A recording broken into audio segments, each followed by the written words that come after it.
Hello there, ladies and gentlemen. It's 2014. Welcome back here to ESL TV for the Intel Extreme Masters Cologne qualifier, I should say, for Europe. My name's Kyle Harris, alongside Apollo. It's good to be back, man. Yeah, it's been a long time since the last StarCraft 2 tournament that I commentated on. I think it was DreamHack Winter, which is the end of November. Jeez.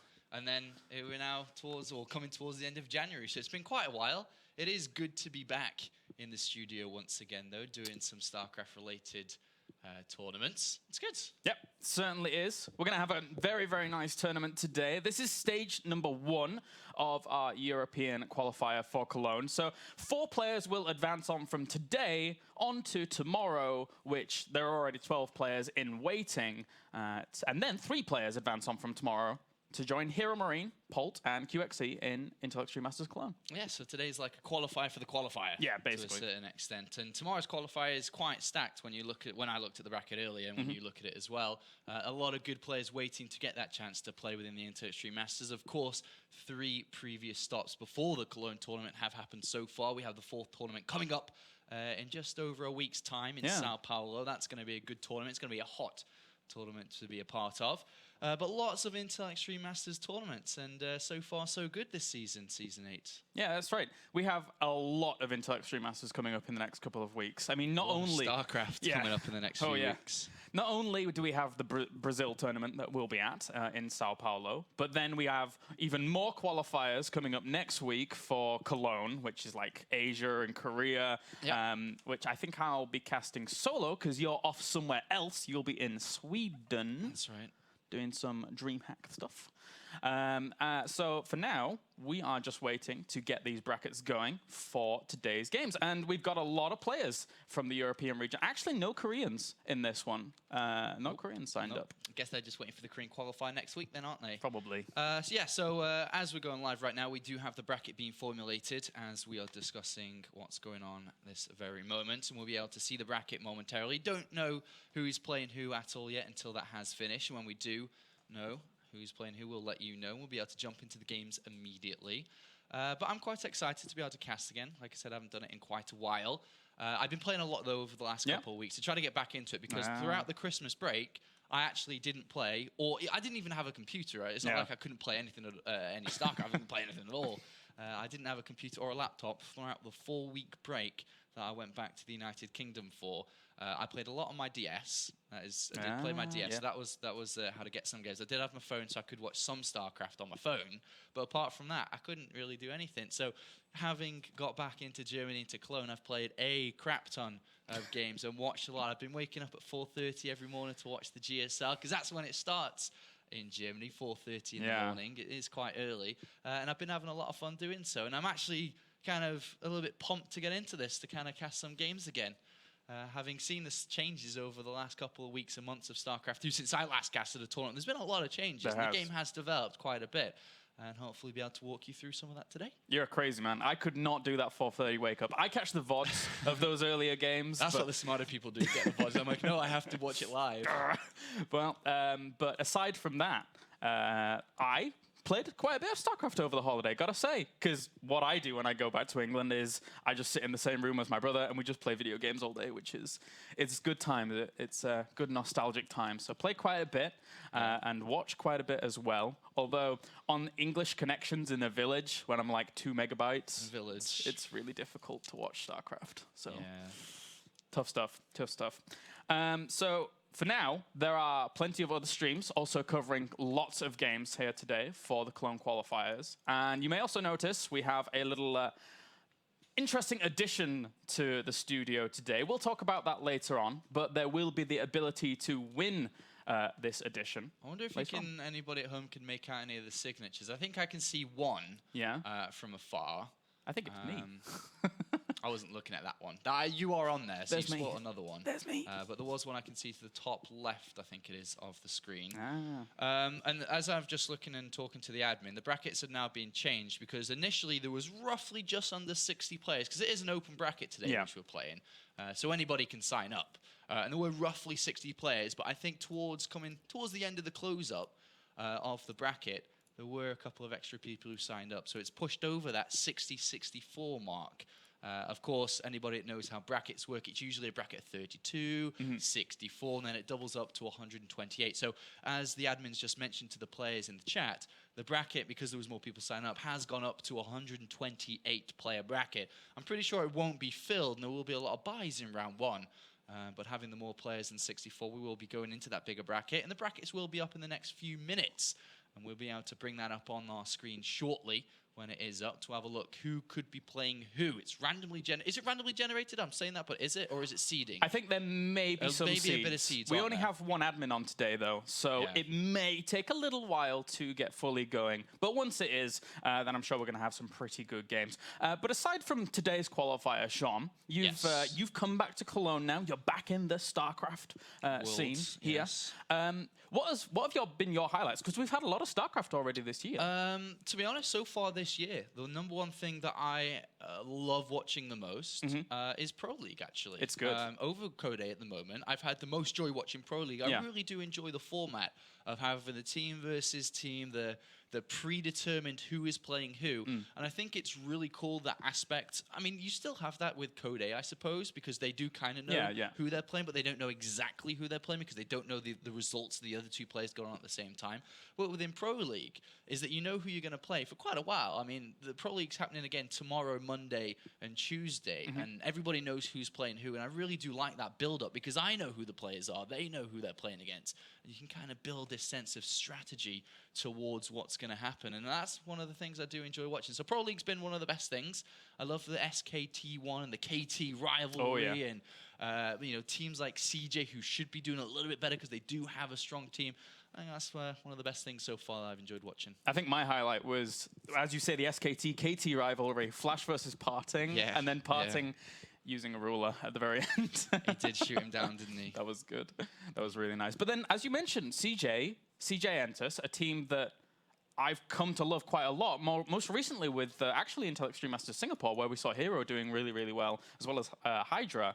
Those guys, I really want CJ to push it a little further because they're a really lovable team now, I feel. And one of the things that I'm also most looking forward to is, of course, the return of the World Championship Series. I think everybody's looking forward to that. It's not too far away now, and that's something which is going to, you know, kickstart the year properly, to be honest. 2014, well, every year in StarCraft, every year in esports does slowly start. I mean, January's a really slow month, and then it really kicks off in February, and that will be the same for us as well, with all the tournaments we have coming up with WCS, with IEM, and other stuff as well. It is going to be quite an interesting set of months coming up. Lots and lots of StarCraft. Yeah. I'm going to have a look to see if this bracket's ready. I think it's about ready. Awesome stuff. It should be. You mentioned, though, that it really does get ramped up in terms of February. Our schedules right now, February onwards, are absolutely crazy. Up until, like, maybe April, and then it, like, settles down for about a week, and then it goes again. Like, wait a minute, we're just going to be casting non-stop. So there's going to be a lot here. Make sure to tune in for WCES Europe. Obviously, Challenge is going to be starting very soon. And then Premier with myself and Apollo will start on the February the 18th? Somewhere around there. Somewhere around there. So lots of awesome StarCraft action here at ESL TV. So admin has said the brackets are being generated now, so it's going to take just a few moments, if not ready. Ta-da! Yours is ready. I just refreshed, and yours was ready faster than mine is. Right, okay. Put a 1 at the end of your URL. Press 1. Are you joking? And do it. You got hacks. Wait, no, it didn't work. Okay. It normally works. Yeah, let's have a look at your screen then. Let's bring up the bracket. I just wanted to do it on mine. Okay. So we can take a look at the bracket here for the 128-player bracket. I can hardly see what the hell is going on. Lean over, Sean. Lean over. I'm going to have a look. I'm not sure you guys can see it at home. I hope you can. Jack Chi is playing. Yeah, Jack Chi signed up for this then, so there is a Korean in this tournament. Not too many, of course, high-level clashes early on. Yeah, the earlier clashes, they will be happening though, won't they? So it looks like we will take a slower game to begin with. Patience in there as well, another Korean. And as you can see, as we do scroll down, quite a few high European names. Kane's there, and, well, you say European names, and I point out Kane Derp. That was brilliantly timed. But then, yeah, some impressive players there. Tefel at the bottom. Actually seeded number 2 in this, while Slivko has number 1 seed. Slivko has number 1 seed, does he? Yeah, seeming so. And Tefel has number 2. Actually, this makes a lot of sense in terms of the Intel Extreme Masters rankings, because they've actually been at quite a lot of the previous Intel Extreme Masters. So we've seen Slivko in previous seasons like doing pretty well for himself, etc.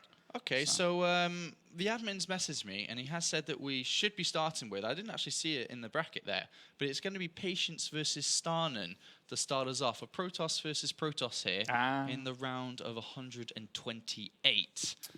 And so we'll have those 2 players. That'll be the first game, so we will be kicking off with a PvP in a couple of moments' time.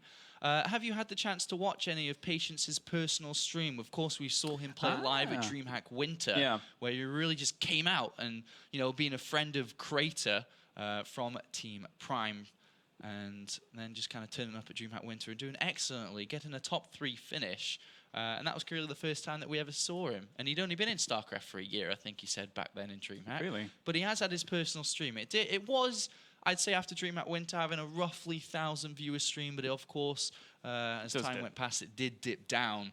But did you actually have a chance to watch any of it? I did watch a little bit, yeah. I can't recall too many instances of the stream, because I ended up watching, you know, like a load of streams and then just kind of watching it in the background and stuff like that. But aside from that, Patience has had quite an interesting little spell in terms of switching teams and now trying to participate in the European scene a little bit more. He was previously over Zubu and is now on Alien Invasion and is actually living in the Alien Invasion house, I believe. That's right, yeah, he's in Europe. So he's in Germany, if I'm not mistaken. Is the Alien Invasion house Germany? Yeah, so he's, And then, of course, he's going up against StarNaN, the Swedish player that has also, in turn, where he most shined would have been at DreamHack last year, I think it was, at a Bucharest tournament, I think it was, in 2012, where he had a decent run himself. And, of course, he's a little decent Swedish Protoss player, and we'll see how he can do. It is a little bit of a rough first game, to be honest, against Patience. Yeah.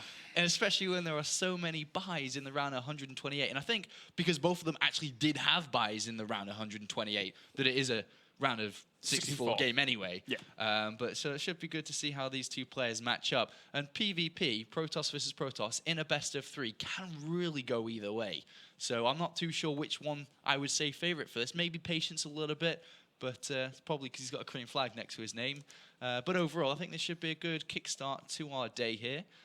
Of lots of StarCraft to come. Yeah, I certainly think so. I think StarNaN, if I recall correctly, got very, very close to qualifying for WCS Challenger this year a few times during those qualification runs, which happened like 1 or 2 weeks ago.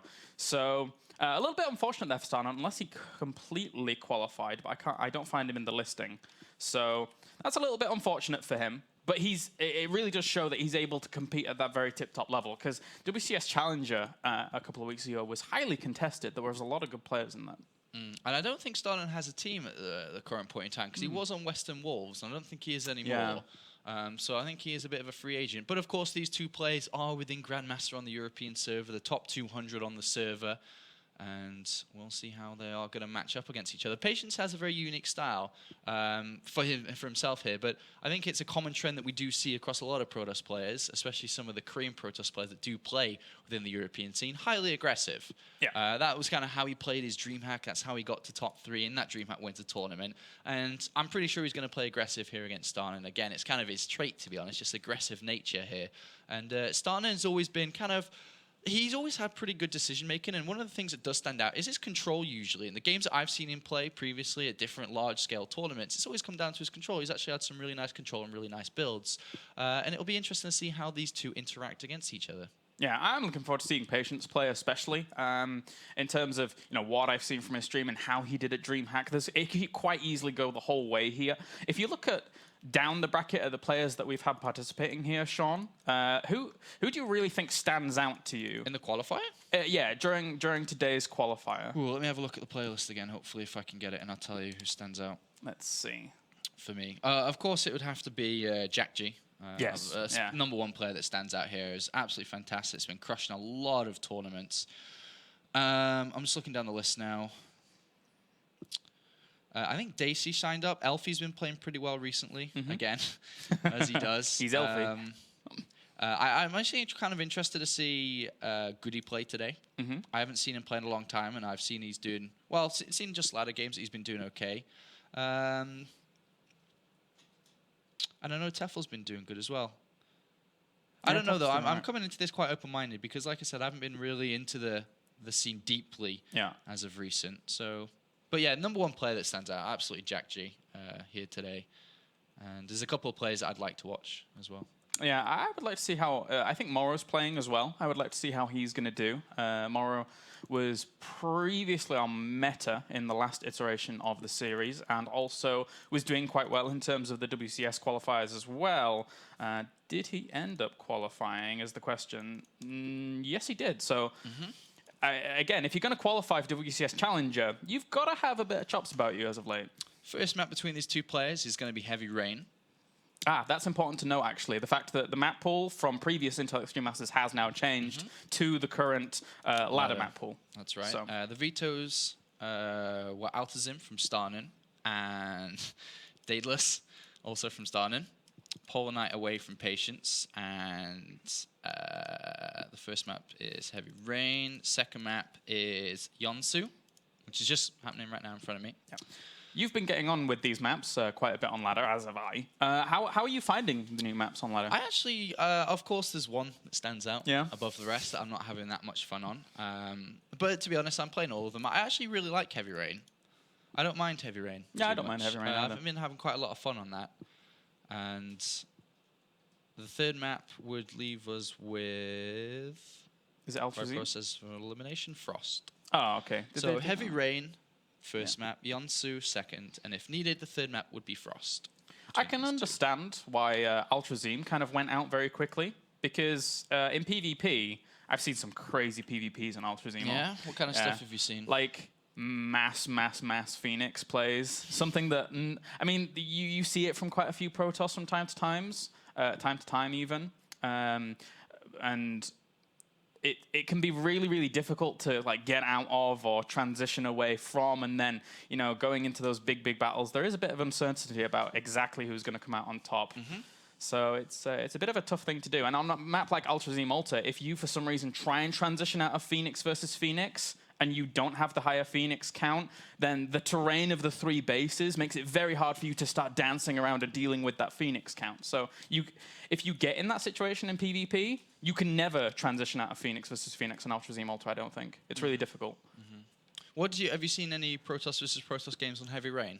I've seen a few, and the one thing that really stands out to me on that is the fact that proxy pylon placements and the ability to do run-bys and stuff isn't all too figured out yet. I mean, yes, a lot of people are getting a lot of experience on the map now, and they are figuring out where these pylon placements are and stuff like that, but aside from that, it's just about getting used to the map, I think. Yeah, I think one thing that stands out for me when playing on this map is that Heavy Rain does have that very large open main base, which can be blinked into quite easily by Stalkers once that upgrade has been researched. So that could be something we see within this game. Certainly could be. But countdown's begun, guys, for game number 1. Looking forward to getting back into StarCraft here properly for 2014. This is our first cast for the year, with many more to come. So the Intel Extreme Masters Cologne qualifiers for Europe is now about to begin, as we have Patience and StarNaN facing off on Heavy Rain. That's right. And this best of 3. This is a very difficult game to play, like I mentioned before. The first game of this qualifier, you're going up against another decent player. Of course, there's a lot of good players in this, but the first game can be a little bit rough here. And it looks like we are now ready to jump into the first map here on Heavy Rain. Let's begin. Alrighty. Well, spawning down to the southern position here as our pink Protoss representing Alien Invasion. He is Patience. And up to the top, we have our purple Protoss representing RIP Western Wolves. Poor little fella. He is StarNaN. Yeah, so as mentioned, within this main base, it's a lot of area to jump in with Stalkers around. Yeah. That is something that I've seen a lot of Protoss players utilize on a map like this. But I think one of the best builds, or one of the strong builds that I have seen in the European scene, is definitely like a feel-out build, where you go double gateway usually, and you do get 3 Stalkers out quite fast to kind of feel out what your opponent's doing a little bit more. Because if you don't do that and you just try to go one gate into tech, which is the other thing that we see a lot, is that you just kind of praying, okay, you're saying, all right, this is the build I'm going to go for. There are weaknesses to it, but there are also strengths. Yeah, no, I have to echo what you're saying. I personally like the double gateway opening as well. The 3 Stalker opening really gives you a lot of defensive and offensive capabilities that just leaves you on the middle ground, and it allows you to transition on. So I'm personally a big fan as well. Patience did just actually check within his main base there with a probe, if you did see that moved slightly to the right, just in case there were any proxy gateways that have been thrown down early from StarNaN to try to gain an edge or potentially pick up game number 1 really early. And that also shows us that maybe he wasn't even planning to go to double gateway with this kind of build. Yeah. If he's checking that, he's most likely just going to be heading up to 1 gate tech. Of course, that's not necessarily the case here. You can still, from 2 gases, as long as you have 2 probes in each, still get a second gateway down fast. But as we do see, both players have taken double gases here. This is quite standard. But the next part we need to look at is how many probes do they have in gas each? Because right now, StarNaN has 3 and 3 in each assimilator.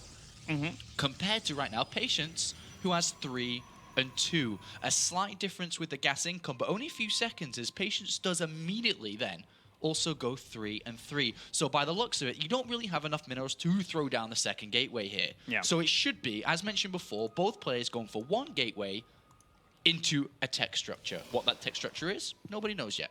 And seemingly, both players are very, very diligent about scouting out for proxy locations. We've had Patience scouting out his natural, as did StarNaN. So very, very careful about those earlier aggressive moves from their opponents. And Patience is actually going to send his first probe over and have a look around. So yes, he does lose a little bit of mining time in comparison to StarNaN, but it's for the greater good. He wants to make sure exactly what StarNaN's up to. And we did see Patience build a Zealot, but he didn't really build it. He just had it in construction and then cancelled it. It's kind of just a safety precaution in case there was some form of aggression coming, and then he cancelled it and then went straight over to a sentry.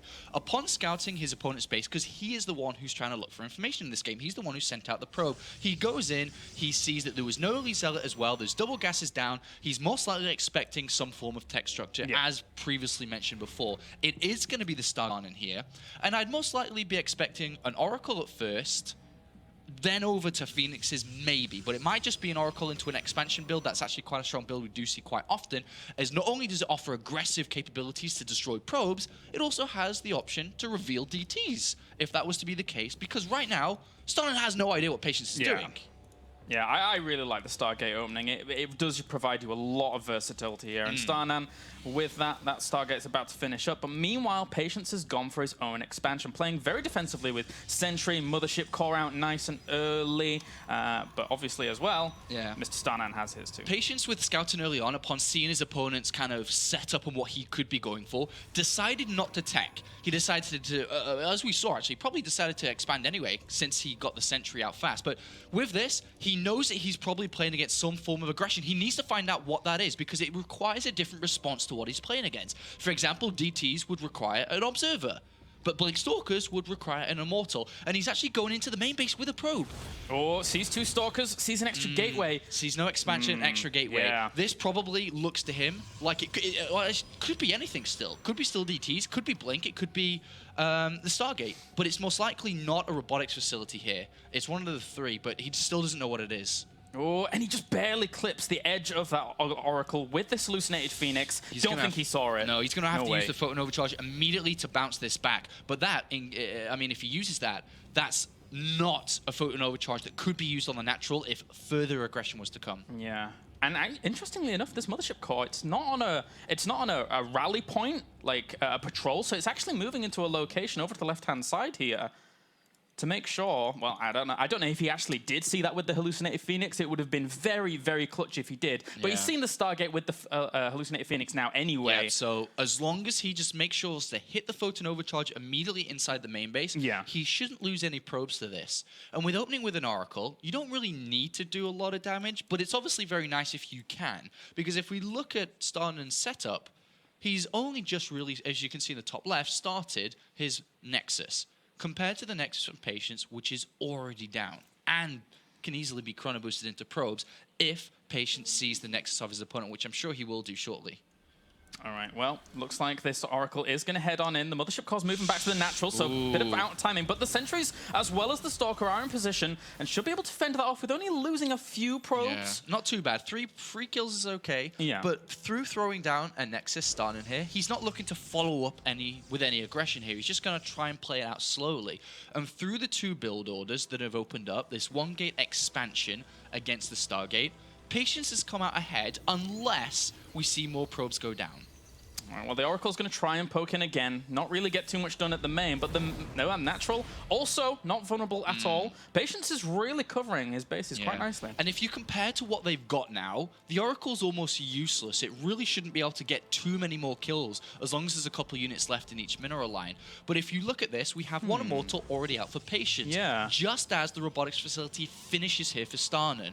Both players now will be looking to go in similar directions, with teching up and furthering their play into this game. Yet we do have a single Immortal advantage, and well, actually looking at it, the probes are in advantage of StarNaN. He has got a few more out. Those 3 kills actually did help him out a little bit here. Yeah. But still, I would favor Patience, especially if he's chrono boosting into the Nexus. Well, Patience, he actually cut probes whilst trying to get that second Immortal out. So there was a slight delay on that. So the reason for this is, I actually should have noticed this a little bit earlier, is that he doesn't even know if his opponent's expanded yet. So that's the reason why he did cut probes, to make sure he could get another Immortal, to make sure he is safe. And in that, that's probably the reason why we do see StarNaN, who does have a slightly higher probe count, because Patience wasn't able to chrono boost out a little bit faster here. He spots his opponent with double gases, and I'm sure he'll throw down double gases himself, unless he does plan an attack here.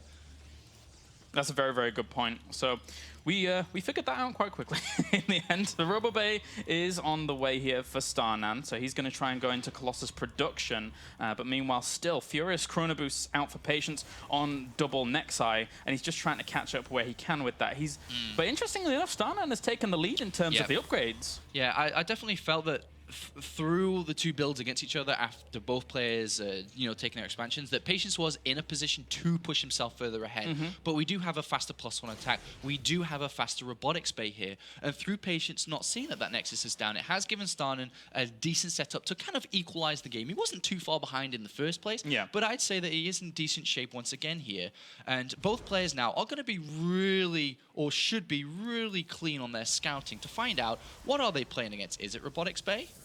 Okay, yes, he sees that it's a robotics bay. He sees Chrono Boost going into it. He knows he's playing against a Colossus setup himself. And to be honest, the next thing you've got to be looking for on both sides are extra gateways coming in. Because if they are, then you're probably going to need to start to play defensive and not take too much of a faster third base. But I think both players here have seen no extra gateways. I think we'll see a fast third coming in quite soon. Yeah, StarNaN here, I mean, he added on a cannon at the back of his mineral line, so this really signifies that he does want to play on a little bit further, making sure he's not taking any damage, and he's also still utilizing this Oracle quite well, getting a few more kills where he can. Patience is always keeping an eye on his opponent with these Hallucinated Phoenix, though. Would this third Nexus, for any reason, for Patience, trigger some kind of attack, or is he just going to try and play for a third as well? Let's find out what he's going to choose, because he's now seen the Nexus. To be honest, I think it's better to just throw down the Nexus of your own, because you are trying to hit a very small window. You don't have any extra gateways down. I think he's only on 3 gateways anyway. So what really attack can he hit that's efficient, that can really pull it off? So he should just throw his third Nexus down.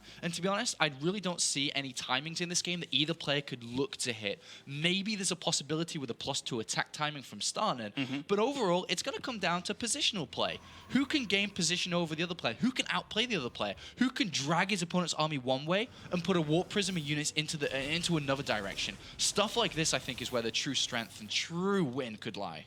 Constantly sending out Hallucinated Phoenix. Both players pretty much know everything about one another. Patience, I mean, his double Robo play has been revealed, so maybe we'll see StarNaN add on a second Robo here to try and keep up with that.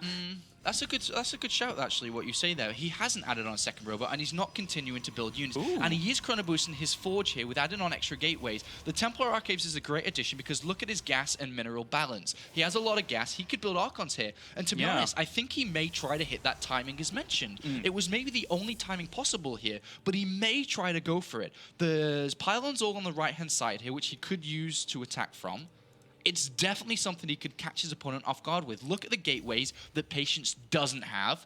compared to the ones that StarNaN does. But the one thing we should also remember is that Patience is blinking seeing the extra gateways. He should sense that some kind of attack is definitely possible with a high gateway count like this. Well, StarNaN, I mean, he's got charge on the way, so maybe he's going to wait for that. But if he does, then the +2 weapons will be finished up for Patience as well. So it's a little bit up in the air right now. This Oracle has gone up to 9 kills. It did start with 3 from the very beginning. It has gone up to 9, so it has been used quite efficiently throughout this game there. Nice little use from StarNaN. And I'm starting to wonder whether this Warp Prism, is it going to be to help the attack? Or is he going to use his presence of the higher gateway count to pressure the third, which I think is highly possible, but use the Warp Prism to really drop inside the main base at the same time? Whatever the case here, I'm definitely feeling that StarNaN is going to move out now, and he definitely should be looking forward to it. I mean, the army supply is slightly in favor of Patience, but with the extra gateways that we do have from StarNaN, he can easily climb up here. Is this going to be the attack that could pick up map number 1? He's really have to orchestrate this well, because there are Stalkers inside the main base willing to protect against any Warp Prism play. Patience is going to spot the forward pylon. He spots the army as well, so he knows exactly what's going on, but how's his defense? He also just spotted the Warp Prism over to the left-hand side with a pylon, so he knows 100% that is going on. Meanwhile, did the Zealots actually attack the left-hand side? I think they did for Patience, but StarNaN has to be careful about his army positioning in the middle. That's a lot of Colossus firepower there for Patience. This is a little bit, a little bit risky to try this up. You'd be attacking up a hill into a spread-out Patience army. I think StarNaN might fall back onto a 4th base soon. It could be very difficult to crack here. Yeah, I think that's a good shout. It's going to be very difficult, especially since he has like double his Colossus count as well. It's pretty much impossible to actually break that location. The burst damage of the Colossus on that ramp is going to be very difficult for StarNaN to play efficiently with. But he has got Zealots into the main base here. If he can maybe drag some of his opponent's army into the main base and then launch his attack on the third, that'll be a bit better for him. And he's still going for it. He's only adding on more and more units. He's got his +3 attack. He's adding on more gateways, not a 4th. And his opponent's army's out of position here. Very out of position. He's going to take the ramp. And he realized it with that pylon that did end up dying. A good initiative here by StarNaN, but he still has to be very careful. A lot of firepower here for Patience, who now retreats back to that defensive position. All right, still StarNaN. It looks like on the left-hand side, by the way, he was looking to take a 4th base. I think he's realized this is going to be quite hard to break. The rocks have been smashed outside the 3rd base as well. That Warp Prism has got quite a few Zealots in there now. And they do have charge, so they will close the gap quite quickly, but Zealots versus Zealots, it's pretty much not going to matter too much, especially with the firepower support of the Stalkers and the Mothership Core as well. StarNaN has to get out of the way with that Warp Prism, but at the same time, a small poke up in the middle. I wonder if StarNaN now, upon trying to fall back onto a 4th, which I think is his next plan, I wonder if he throws down the Fleet Beacon and try to go up towards Tempest to try to challenge his opponent's Colossus count. That might be the next move that he tries to go for, as his Warp Prism has been destroyed now. But look at this, nice move from Patience, realizing his opponent definitely had intentions to take that 4th. He's going to have a sense of feeling that it isn't there yet. He knows his opponent's looking for that, so he is going to look to try to take his own. But he must not be out of position in case that ramp gets broken. 10 Colossi versus 5 right now. That's a big difference. Yes, StarNaN does have Archons in the mix, but if you allow those Colossi in total to get just 1 extra volley off those 10 Colossi, then you are in a lot of trouble here as StarNaN. Yeah, there's 7 Archons to 1, which means there is quite a bit of buffering that StarNaN's army has, which over time would mean his Colossus would do further damage if the front lines of Patience were destroyed. But to be honest, with the gateway count he's now going up to, Patience currently sitting at 10 gateways, adding on an extra 4. That's a lot of reinforcements. And he does, as mentioned, just have a single Archon and maybe some more of his own.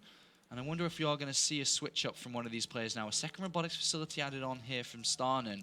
Going to look to further his robotics count. But look at this. Patience now going to use his Colossus count.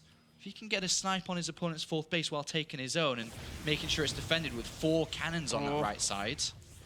Yeah, and he knows where his opponent's army is in its entirety after just sending the Zealots up there, so he's going to try and push on forward. Snipe him back would be a nice little move. This is very well executed here by Patience. Gets it, just runs straight away, and he's even doing a little bit of damage with those Zealots at the 3rd, so good moves by Patience. Yeah, and it's actually Patience the one that switches up his tech first between these 2 players. Oh. He's got 3 additional Stargates coming in with the +1 attack, so it looks like he will be the one that will race up towards the Fleet Beacon here compared to his opponent. But he does have shields on the way. But I guess that, can help his air later, but of course can help his mostly heavy Archon army currently. So it does make sense for that. But so far, with this fourth base coming in, if you look at both of the main bases here, Kolaris, they're running out of minerals. So Patience is going to be able to transfer all his probes from his main base, which has run dry, to a mining fourth base, which means his income over the next few minutes is going to be considerably higher than what StarNaN has, who's only just thrown down his fourth Nexus. And that allows him to fuel these triple Stargates that he's just added on as well. So, and he's even getting shield upgrades to further give an advantage to that air power if he gets it going. And meanwhile, StarNaN is scared of the Colossus count. So he's like, I need to make Immortals. But that's not going to matter soon. Yeah, Immortals are fantastic. I mean, they're a great unit in PvP, absolutely. But the problem is his income. If this fourth gets sniped again, remember there's always a recall available. Yeah. And a nice hallucinated Phoenix here to have a look where his opponent's army is. It's not possible to break this fourth base unless he wants to take a fight, which is not advisable once you've just taken a fourth base and trying to make a tech switch. But great Warp Prism harassments here from Patience. Back onto that third base again. The Warp Prism is still there. Still doing a little bit of damage here. Patience trying to keep StarNaN down. Nice moves. He is currently maxed out. Patience tries to poke forwards and still realizes his opponent's there. There's a Dark Shrine about to finish here from StarNaN, and that would increase his harassment capability, but that's it. And it's going to be hard to get that to work, really, when we see pretty much everywhere locked down. The only place it isn't locked down is this fifth base of Patience, but to be honest, that's a luxury more than anything at this moment. Oh, yeah. And we'll see that Warp Prism's been fantastic for Patience. He was trying to pull his opponent's army back so he could break that fourth again. But now we're seeing the Tempests come in.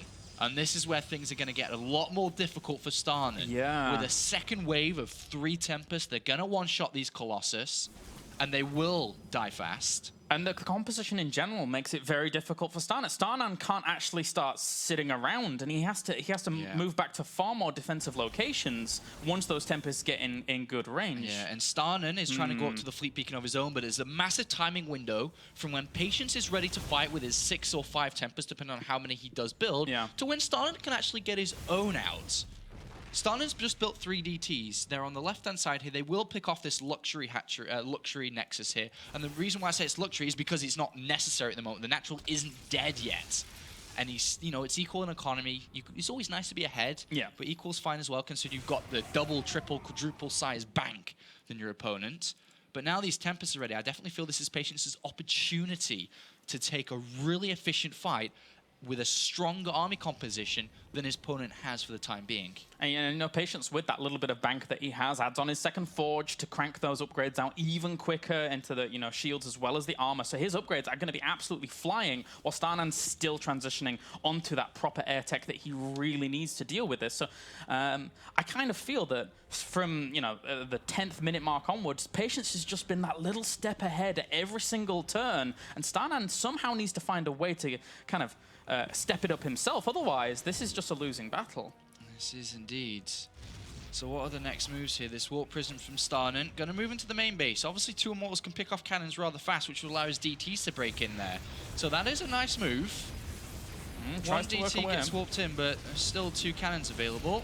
Good micro. But they are dying fast, and that's no detection in the main base anymore. So this is now a DT heaven.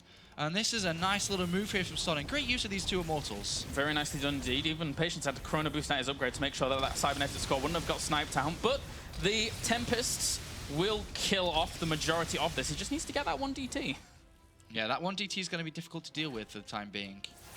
And he's focusing down the Dark Shrine. He can actually kill that off. Yeah. Oh, wait, no. Never mind. There is an Observer and now a Zealot in there, but well, that Zealot didn't do too much there, did it? Nope. The Observer is there, does see it, so it shouldn't be too difficult to get rid of. But still, when are we going to see this fight? It will happen soon. It's 139 to 137. Armies are very similar. Unit count is 6 Tempests to 2. Massive difference there in favor of Patience, who is moving down this right flank. He does not know his opponent's army is just a few pixels away. He now spots it, and he's going to have to take an unfavorable fight initially because the Colossus were at the front there. But it is okay, as both players do back off, and this will happen here, Kolaris. Patience is ready. He's no longer patient. He certainly isn't. He's going to go straight for it. Kills off one of those Tempests very, very quickly. StarNaN has to retreat to a good spot here. Oh, man. StarNaN. 1 Tempest down, a Colossus down already. Oh, Patience's Tempests are certainly working away quite nicely at this. Obviously, Tempests kind of counter themselves, really. He did lose his Mothership Core quite easily, but still, that army is beastly. Yeah, this is going to be hard for StarNaN to hold on to. Obviously, the cannons are buying him a little bit of time. He's trying to get his Tempests back here where he tried to use Revolution onto the army, but he missed. Ooh. The Oracle flew in there, but He wanted to get some extra vision to really destroy these Colossus, but either way, he's got a fantastic position here on this right side. I actually think that the Oracle had Envision activated, so maybe he pressed the wrong hotkey, but for now, the Observers moving forwards, they do see the pretty much, I mean, he sees the whole army anyway. He's just berating at it. Patience. Absolutely beautiful here. Just, you know, pulling his opponent's army close, then hitting them. Oh, as I say that, his temper's a little bit too close. Yeah, don't want to get that close. But still, look at the Colossus count now. 10-4. Uh-oh. That was flip side about 10 minutes ago. Excellent use of these Tempests, and this is what we've been waiting for all this game. Look, eventually he's just going to walk in, and the spray, the burst damage from the Colossus at this angle is going to be way too much here for StarNaN to handle. Yeah, very, very difficult to deal with. He's going to warp in some Zealots here to try and reinforce this as best he can do. The Tempests are being broken down here for Patience, and StarNan's are closer to that reinforcement, so he's holding on for now, but he lost that Nexus and he lost some income. Beautiful observer position here from Patience. Sees the opponent's army there, and that will allow him some easy free shots. Oh, Dark Templar's also going to work for StarNaN in the base. I haven't observed for a while, guys, so maybe I missed 1 or 2 harassments during that engagement. Yeah, the Warp Prism's there again, isn't it? Yeah. And it looks like Patience is just going to, you know, be happy with the fight he took. It was a good fight. He killed off a lot of his opponent's army. He picked off that 3rd Nexus. He's just going to come back, defend. Probably, well, I would probably in this position look to fight again. I'm quite aggressive. He could fall back and take a 5th base and then do the same again. But it looks like he is quite comfortable with the advantage he's gained throughout this, and he's going to move forward again here. The one big difference in army compositions I'm seeing is the fact that StarNaN is very heavy on Zealots, that against 10 Colossi, they're almost dead weight, unless he gets a good flank for some reason. But that's not going to happen on a map like this with, you know, very tight chokes. Oh, God, these Zealots are just going to instantly die there if that fight was to take place against 10 Colossus. And now these Tempests just ready to rock them. Oh, God, instantly death. Instantly. Observers moving forward here. There is a cannon which is unpowered, unfortunately. And I like this from StarNaN. He realizes that his composition is too heavy on Zealots, so he sends a few down to the left-hand side, trying to find some harassment opportunities, and then he can replace those with those higher-tech units like the Tempests. Well, they're going to do a lot, because he actually can't warp in right now, unless he kills off maybe a Tempest of his own. He has got quite a few here. And these cannons and the Nexus will die. He's going to have to do something. What is he going to... I think he killed off, a Tempest of his own. And, well, he's just going to come back and try and defend this. As you said, he can't warp in, so he has to walk all the way back. But look at Patience, the cheeky guy. He's taking a base up to the top right-hand side. The DTs are going to find it instantly, though, pop base. Yeah, Observer's there, and he's going to get cleaned up. But he's got to be careful. Just leave, I don't know, maybe 10 supply. Kind of free. Make an army and work a count of 190 over 200. And just make sure you do have a little bit of extra supply, because he didn't really need to come back with his entire army if he had that 10 supply there. But whatever the case, he did come back. He's going to clean it up. We'll give StarNaN a chance to breathe once again. And if StarNaN could take a 5th base here to the top left with those 2 DTs clearing out the previous Nexus of Patience, there's an opportunity for his income to rise above his opponents. But still, this army that Patience has slowly built throughout the game is absolutely beautiful. This is a fantastic army. He's got the Oracle here once again, just forward of that. And this time he did use the correct spell. He sees his opponent's army. The Tempest, of course, with the larger range and the larger firing range than they do sight range. Gonna abuse that. And taking out that base is very, very nicely done here by Patience. But, I mean, he kind of had to, in essence. Before that, StarNaN's income was actually superior to his opponents, because Patience was kind of running dry at his 3rd base. On the right-hand side here, there's a Warp Prism with 2 high tempo, which will storm this mineral line. Did he get it? Yeah. Good reactions there from Patience, actually. Yeah. Only lost a few. And he's just trying to slow his opponent's income down, because, of course, he lost his 3rd, he's lost his 4th now, that is StarNaN. But he's about to take a 5th, but... so is Patience. Exactly. So it's like kind of equalized. He was 1 step forward and Patience is there with him. But look at the bank difference, though. That is something to note. This game is really back and forth, man. It's a great PvP. I mean, PvP is excellent. For me, personally, aside from the early game, which is, you know, a little bit more awkward to play because, you know, sometimes it can be a bit coin flippy. Sometimes you do have a natural disadvantage depending on what you choose. But once it gets past that mid-game and both players stabilize on 2 bases and take a 3rd, take a 4th, take a 5th, it does really become a really, really good matchup. Now we are going to see, let's try inside Patience. It's still got, in my opinion, if we look at the army supply, let's have a look in the... he's good army. If you look at the active forces, I think it's called, in the tab on the top left, it's worth more money. Yeah, you know, definitely. It's worth more. He's got a stronger army overall, and a larger one as well. So, he will be looking to fight soon again. That was the Oracle. If he kills his opponent's base up here, that's one thing that has to be contested here. StarNaN can't sit back. He has to fight. Definitely, and he is going to go for that fight already. Those Archons trying to chase away the Tempests, and they do it for just a second. But at the same time, Patience does have more Tempests in general. He has 10 against 7. So StarNaN, he needs to take an engagement where his Archons are also shooting at those Tempests. Otherwise, he's going to end up losing quite a lot. Yeah, it's kind of hard though to get your Archons to shoot at Tempest though. Yeah. Due to their range, but we'll see. He's going to move on to his opponent's 5th base. If he destroys this, then StarNaN just doesn't really have any money left. And StarNaN knows that. He's going to have to take a fight here. This could be the last fight of the game. Moves forwards with the Tempests. But meanwhile, Patience has a lot of firepower to take those out. If they do end up dying, then that is going to be catastrophic here for StarNaN. He needs those to support. But there's a lot of Archons here for StarNaN. They can't break forwards, though. They just don't have the range to close with the majority of this army. And Patience is going to be able to kill off a lot of those Colossi, leaving everything else vulnerable. Yeah, and with reinforcements right behind it, it looks like Patience will edge out in this fight. And StarNaN has now, well, his force is gone. GG, well played. A nice little game there to kick us off. A good game between these guys. And of course, this is just best of 3 game number 1. So hopefully some more cool games like that would be nice. Thank you very much. It certainly would be. Apologies for my rusty observing, but need to get back into the swing of things here for 2014. As that was a really good game to open us up. I was really enjoying that. That's right. I mean, the beauty of StarCraft is, well, it's as clear as day there. Great game from both of these players. And the next map, as mentioned before, is going over to Yonsu, a smaller 2-player map here. And we could see quite an aggressive game due to this nature. The long games do happen here, of course, just like we saw, but I think this could be a faster one. We'll have to see. If need be, if we do have a tied-up series after this, if StarNaN is able to beat the Korean Patience, we would be going over to Frost, which is a much larger 4-player map.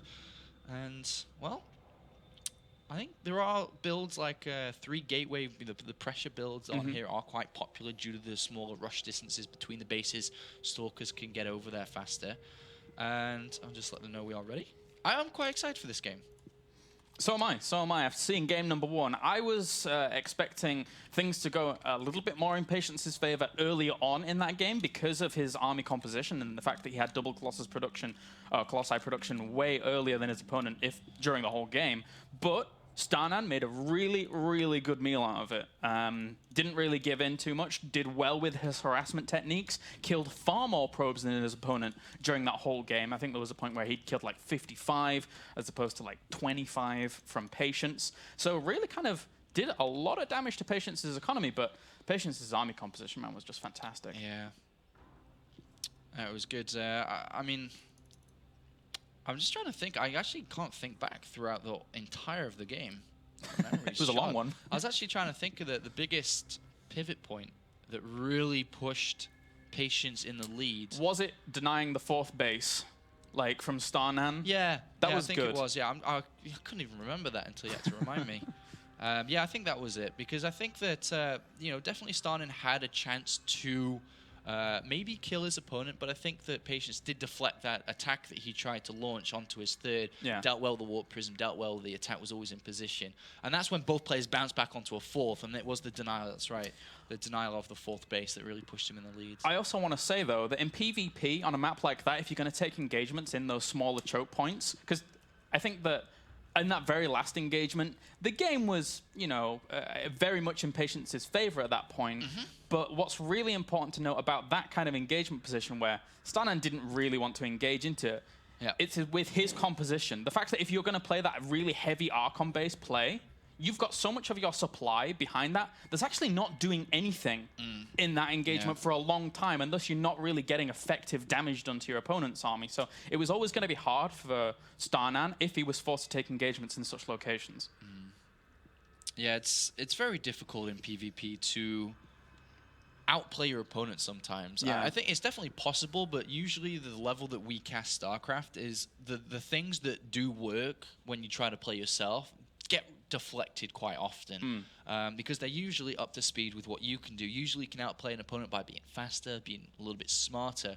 But at this level, sometimes it is very difficult to pull those things off because, for example, the attack that StarNaN was trying to pull would probably beat a lot of players. You know, drag, put the Warp Prism in the main base, drag a bit of their forces backwards, throw a bit of pressure onto him, push him out of position, and then come in and kill his third base. That's a quite common move, a very tactical move that we see very often. But Patience was up to standard. Really, he was deflecting it and was able to bounce back, and that's why we see a lot of drawn-out games because there's a lot of attacks, a lot of things that usually do work. But with a good player you're playing against, it's easy to stop. It's a tough one when you're going up against a player like, well, Patience, who's already proved himself quite nicely in the past couple of months in StarCraft. StarNaN now, you kind of got a bit of an unlucky draw, really, going up against a player like Patience at the very beginning of this. Because first game. For Cologne, this is the only chance you get. If you are in the stage 1, this is the only chance you get. There's no other cup to try and qualify on for tomorrow. It's just here and now, and it's a tough draw for StarNaN. It is a very, very difficult draw. So it looks like we are just, by the way, just waiting on some other casters that are in the same game as us, and then we'll be able to get this underway. I'm not sure what language they are. I've never seen this guy before. Do you have any clue on to what language this guy would be casting in? His name is TKL. TKL. I've never seen this name before. I'm not sure. It was the guy that was... Well, AAA is his partner, is his co-caster. AAA TV Fox. I'm going to guess French. Because Against All Authority is a French team. Do they speak French in Bulgaria? Because I think this guy previously said, hi from Bulgaria. Maybe he's just got a French friend. I guess so. Yeah. Oh, it's French. It's apparently French. Okay. I wasn't sure. I thought French because of AAA, and then TV Fox means that he might be the lead. But it's a good call. It's a good call. Thanks, man. All right, so we are now ready to begin the second map here. All right. Let's have a look at the bracket actually, whilst they're just getting into that. See if anything's happened. You can hear the countdown. Kane has already advanced onto the round of 32 against Tomicus. But that's about it that we have. Yeah, not too much. Oh, and Revenge has advanced over BSK into the round of 32. So, a few updates. Results coming in. All right, Yonsu, the more aggressive map comparison to Heavy Rain. I think we could see more aggressive play from one of these two players here, Yeah. especially because they kind of looked like... I mean, if you compare both of the builds, we had StarNaN who went one gateway tech versus one gateway expand. Both of the builds can be vulnerable to gateway pressure. Yeah. So it depends on who may want to try something like that, maybe. All right, let's jump into game number 2 to find out if we'll see StarNaN tie up the... Oh, hello. Oh, well, we already know exactly what's going on here then, don't we? We do. Patience down to the bottom left, StarNaN up to the top right, and a sneaky little probe heading on out. Yeah. Well. Okay, so StarNaN's decided to do this. It's a massive risk, of course. If this fails, he's going to lose. But he is going to be going for, I'd probably guess, just a single gateway. It's very rare that you see double. Now, it's usually the double Zucker pressure that's very good. It is very good against players who go double gas.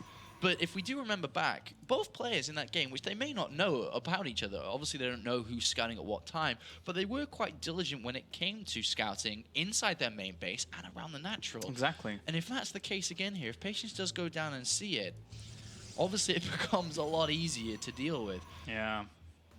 And, well, I mean, considering that was Heavy Rain, a big map. Patience. Is he going to go? No, just inside his main base. The thing is he scouted in his main and then later on scouted down into his natural. So that scout to the natural could come a little bit later, but it's a more aggressive map. Yeah, and one thing that Patience did do previously, which is good sometimes against these, or is not good sometimes, it is good against these, is that he did build the Zealot until 90% and then cancelled it. That is something which can be used in this scenario here because he's going to have a Zealot, maybe, if he spots it and can keep it rather than cancelling it. But if not, this can be quite difficult to deal with. Obviously, there's going to be a couple of Zealots, depending on how he chrono boosts here. I'd be imagining that he'd be chrono boost into the gateway once and then be building the second Zealot. And then by the time the second Zealot's ready, he can then start chrono boosting into the Stalker, as we should see a Cybernetics core come down from inside the main base momentarily. Yeah. But Patience now moving out with a probe. Does he go for the proper scout or does he check? Proper scout being check his opponent or... Oh, he's going to go. Ooh! It's going to be close. It's going to be... Oh! If you're going to scout that way, why not scout the whole thing? Oh, he doesn't spot it, and that gives StarNaN a nice heads up here. Note is that the Zealot has not been made here by Patience. He's gone double gas 3 in each, but he's going to get over to his opponent's side, but is it going to be too late? Because, to be honest, he's going to build a Stalker anyway. Yeah. But there's now 2 Zealots and going to be Chrono Boosted Stalkers out now. That's really hard to micro against. That little small composition, very difficult when you don't have much to your name. Stalker is being made. At least he's got 50 Chrono Boost. He sees it now. He's Chrono Boosting into the Stalker. Of course, the Mothership Core would be nice, but he cannot afford that yet. Oh, cancels the pylon to try and get that Mothership Core out as quickly as possible. Nice. Needed the money. Denying a lot of mining time here. He doesn't have enough gas to build another Stalker, so he goes back into 3 on the left gas there to make sure he can get another one out. But there is Stalkers coming out. Can he hold on to this? Very, very important. Where's the Stalker for StarNaN? That's being Chrono boosted out as well. The Mothership Core pops, so he needs that Stalker there to help it out. And if the Mothership Core and Stalker somehow do a lot of damage to StarNan's Stalker, then the Mothership Core constantly goes uncontested, and this might not pay for itself. Yeah, well, here's the Stalker and Zealot now together. Another Chrono boosted Stalker is coming out, but this StarNaN Stalker is taking a lot of damage from both of these units. Ooh. And good probe control so far. He's lost, well, as we can see. That was actually very nice probe control. He pulled one away just before that Zealot was going to kill it off. So Patience right now, I think he's going to do well for himself, especially if he keeps Mothership Core alive. This is great. Brilliant. Nice use of the Time Warp there as well. So, going to kill off Stalker after Stalker. Well, this was shut down, wasn't it? Yeah, completely. Beautiful defense here. Great reactions. Just did everything perfect there, and he's been shut down. And now if we look at it, the game is kind of similar. Apart from the Mothership Core that is missing. But we have a gateway on the other side of the map. He's sending the Mothership Core over there. I mean, there's no defense over there. No, there's nothing. This is a really good call, especially if he sends his Stalkers as well. Yeah, because and he can defend at home with just, you know, this couple of Stalkers. He knows his opponent's going to have to come back. He's got the Twilight Council behind this. He'll probably just go for Blink, I'd imagine, from this position. Yeah, brutal. And just look to finish off his opponent. He'll add on a couple of gateways momentarily as well. And he is going to slow him down. There's 2 gateways and a Stargate coming in. Well, the Stargate's not going to be too useful here, is it, against a Blink play? Yeah. I mean, the funny thing is that oftentimes, say in WCS Europe, we've had Koreans playing from Korea and their control hasn't been up to par. But this is Patience playing in Europe on European ladder. And his control shown during that defense was absolutely pristine. Yeah. So he just didn't lose anything. Yeah. And this is now a really rough spot to be in. And to be honest, Patience is happy with just trading off here.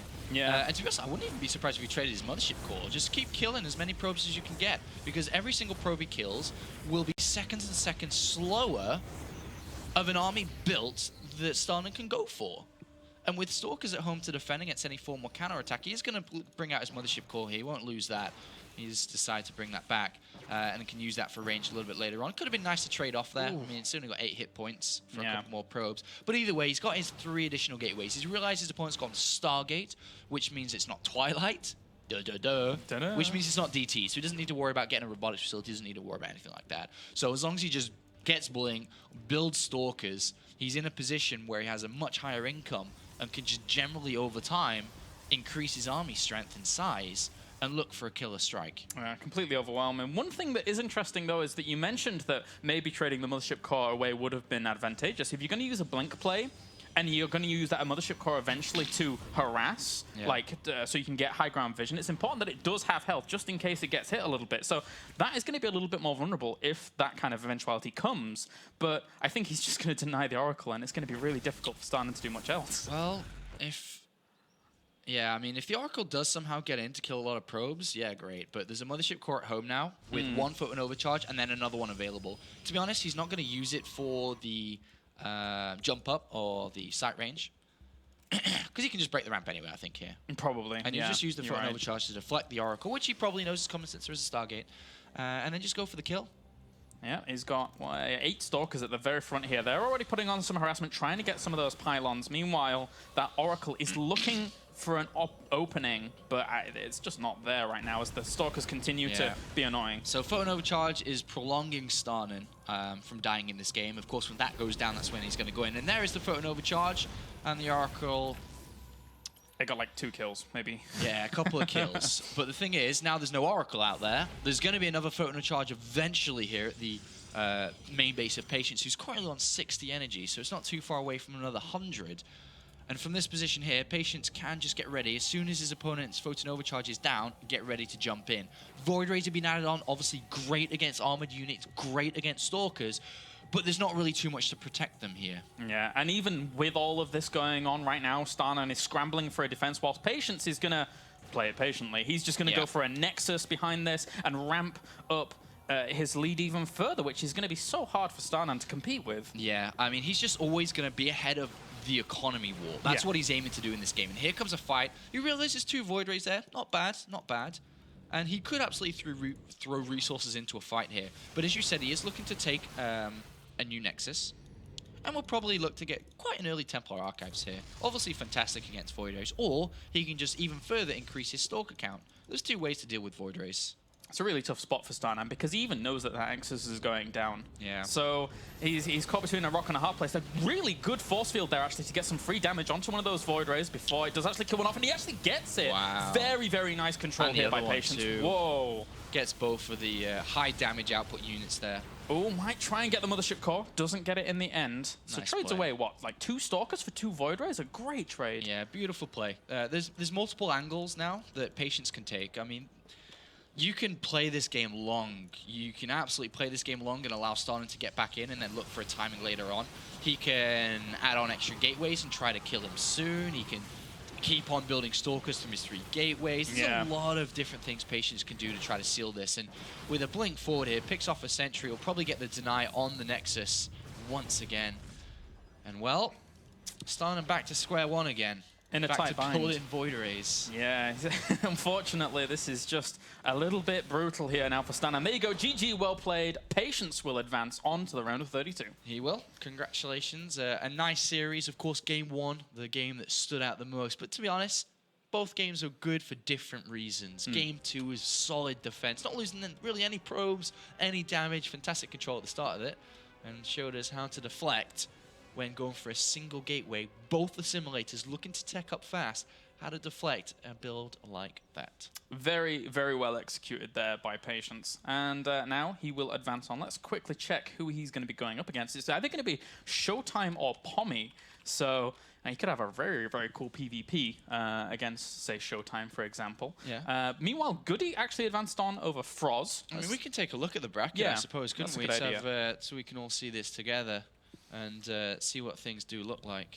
All right, so let's start from the very, very top and see what's going on. So Harstem has advanced, and there could be some other advancements over what we see here right now. Yeah, it might not be fully updated. Yeah. Meanwhile, Rhett advances on as well. He's going to be playing either Lambo or Zanster. Lambo recently qualifying for WCS Europe Challenger League. And to be honest, even though I cast a ton of EPS here in Germany, I know very little about Lambo. He's somebody who's just kind of struck onto the scene as of late and is doing all right for himself. But Zanster is also a player that qualified for WCS Europe. So there's a lot of challenges here. Challenges is correct word. Correct description. Challenges, of course, to qualify for IEM. Thank you very much. Pink advances on over Revolver. Revolver, who also qualified for Challenger. Meanwhile, Crass advances on, as does Revenge. Kaup advancing on as well. Let's have a look who else. We mentioned Goody before. Kane versus Bly is a really good series, actually. A ZVZ there. Is that coming up, is it? It's in the round of 32. Let me have a look to see if they may have started. I'd imagine they probably would have. That's the problem with these online qualifiers. Yeah. Bly is in game, so it's probably already started. And then later down the bracket, there is Bling versus Happy Zerg. Happy Zerg is another challenger player who has the unfortunate draw of having to play against Jack G in WCS Europe, his one best of 5. So I saw a lot of people on Twitter wishing him good luck. He's like in high spirits and he's going to try and take that on. Happy Zerg could do it. I mean, but Jack G's, I want to say he right now in terms of European ladder, he is the dominating force. He's the one that everyone wants to beat because he's sitting over in Switzerland in the My Insanity house and just absolutely tearing it apart. Is he advanced on, actually? Jack G. Jack G. Jack G, I think, may be our next game. Playing against a UK player called Revolution. That may be our next game here. From what I'm seeing so far from the admins, who